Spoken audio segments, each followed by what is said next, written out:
All right, let's just skip the traditional intros today and dive straight into what is literally one of the most thrilling, high-stakes chain reactions in all of human history.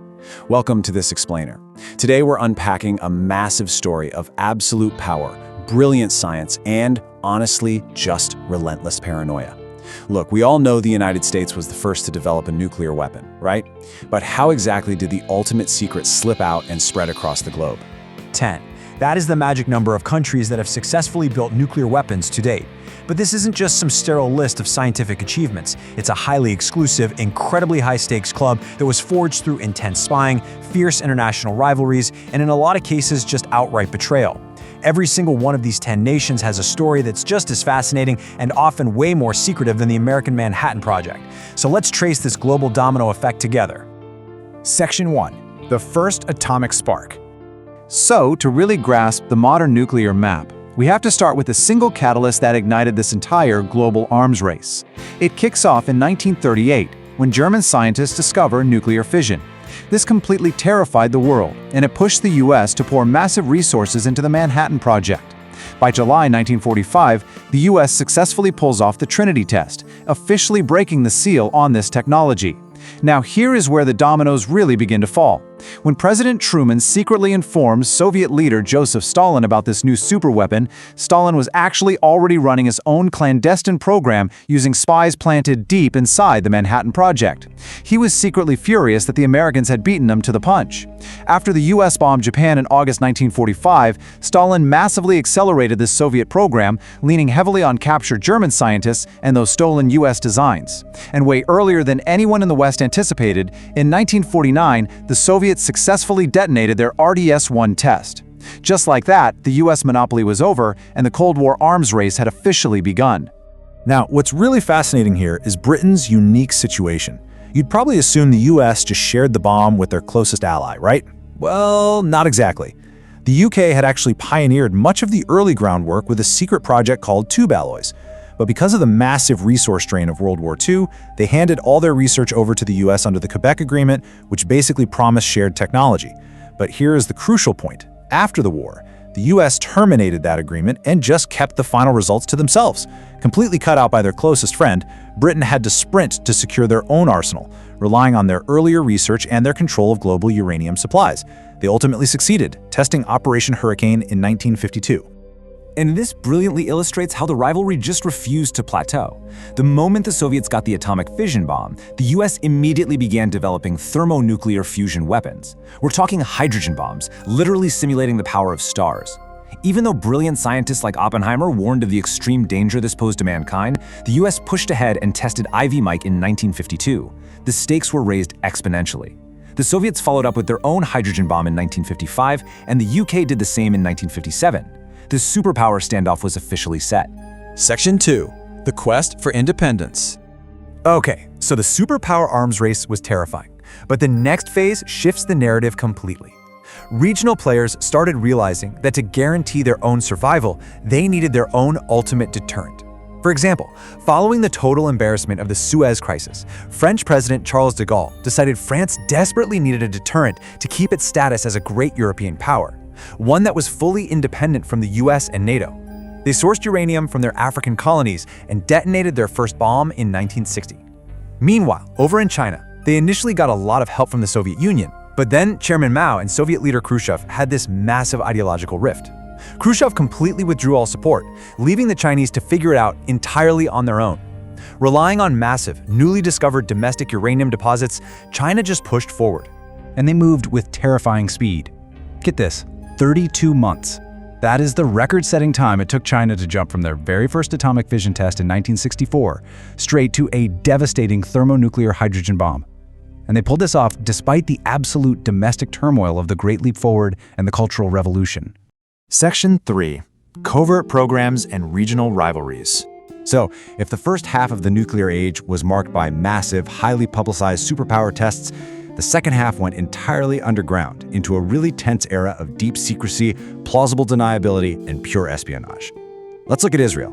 They are the only nation in the world to never officially acknowledge possessing nuclear weapons. Back in the 1950s and 60s, France actually helped Israel build a secret facility in the Negev desert. US President John F. Kennedy actually demanded inspections because he heavily suspected a weapons program. But Israel staged the inspections, completely hiding the true underground operations.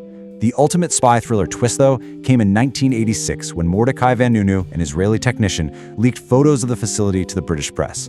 The Mossad lured him to Rome using a female agent in a classic honey trap, kidnapped him, and smuggled him back to Israel to face treason charges. Even today, Israel maintains absolute intentional ambiguity about its arsenal. Meanwhile, over in Asia, losing a 1962 border war with China totally convinced India that they needed the ultimate protection. Now, they had been developing nuclear energy using civilian reactors provided by countries like Canada. But then in 1974, India secretly used that energy infrastructure to detonate their very first bomb in the desert. They controversially called it Smiling Buddha and claimed it was a peaceful nuclear explosion. But because they used peaceful civilian tech to do it, it drew massive worldwide condemnation and severe international sanctions. Now, what's crucial here is the reaction right next door. You absolutely have to hear this striking quote from the Pakistani Prime Minister at the time. "If India builds the bomb, we will eat grass or leaves, even go hungry, but we will get one of our own." I mean, wow, that perfectly captures this chain reaction of paranoia. India's test, which followed their own bitter conflicts, including a major war in 1971, directly birthed Pakistan's desperate, all-consuming pursuit of nuclear weapons at literally any cost. And the dynamic between these two bitter rivals today is completely defined by their contrasting doctrines. On the left, you have India operating a strict no first use policy, meaning their weapons are there purely for retaliation. But on the right, Pakistan maintains a first use policy.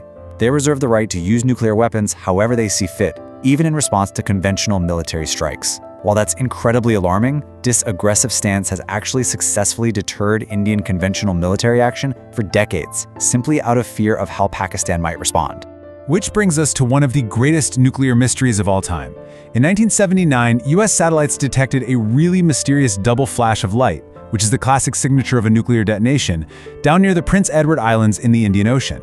This became known as the Vela Incident. To this day, it is widely suspected to have been a joint, highly classified test between an isolated apartheid-era South Africa and Israel, who were sharing resources to achieve their own secret ambitions. South Africa actually went on to build 6 complete nuclear bombs, but their story takes a completely unique U-turn. As the Cold War was ending and the apartheid regime began to fall apart in the 1990s, the outgoing government grew terrified of handing over these awful weapons to the next administration. So what did they do? They completely dismantled their arsenal, destroyed the blueprints, locked up the uranium, and then voluntarily admitted to the world that they had possessed them. They are literally the only nation in history to fully build and then voluntarily give up their nuclear weapons. Section 4. The Rogue Network and North Korea. So, as the major superpowers started locking down their arsenals, a totally new, terrifying threat emerged, the era of nuclear black markets. Let's talk about AQ Khan. Remember how Pakistan was absolutely desperate to catch up to India? Well, Khan was a Pakistani scientist working in a Dutch nuclear facility. He essentially stole top-secret uranium enrichment blueprints, brought them home, and became the father of Pakistan's nuclear program. But it didn't stop there. In 2004, Khan confessed to operating a massive illegal nuclear black market, selling this stolen technology to nations outside the non-proliferation treaty.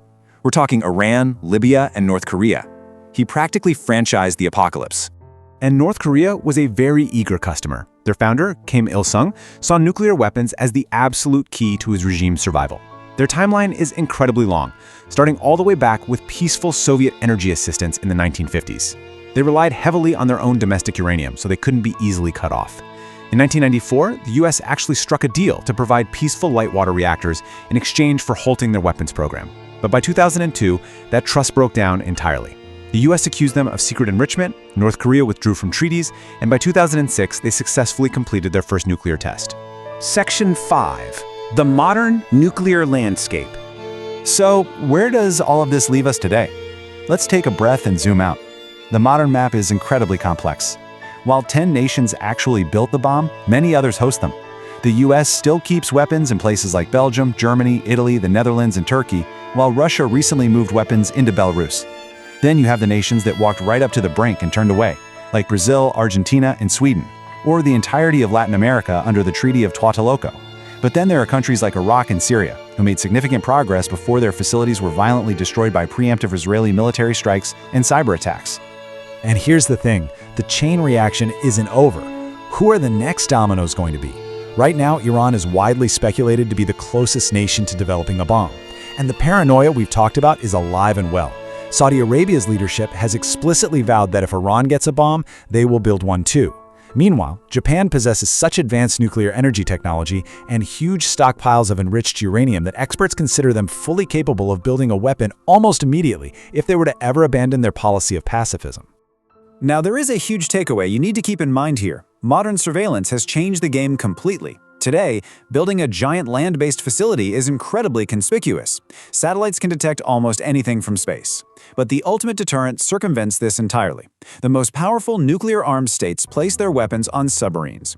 Right now, literally as you watch this explainer, these indestructible fleets are silently patrolling the world's oceans. They are everywhere and anywhere, virtually impossible to completely track or destroy, guaranteeing massive retaliation even if a nation's land forces are totally wiped out. We've moved from the brilliant chalkboard physics of the 1930s to the tense, submarine-patrolled oceans of today. The exclusive Club of 10 was built through spying, betrayal, and a desperate pursuit of security. But as geopolitical tensions continue to rise and technology inevitably spreads, it leaves us with one incredibly fragile, honestly terrifying question to think about. Who is going to be the 11th?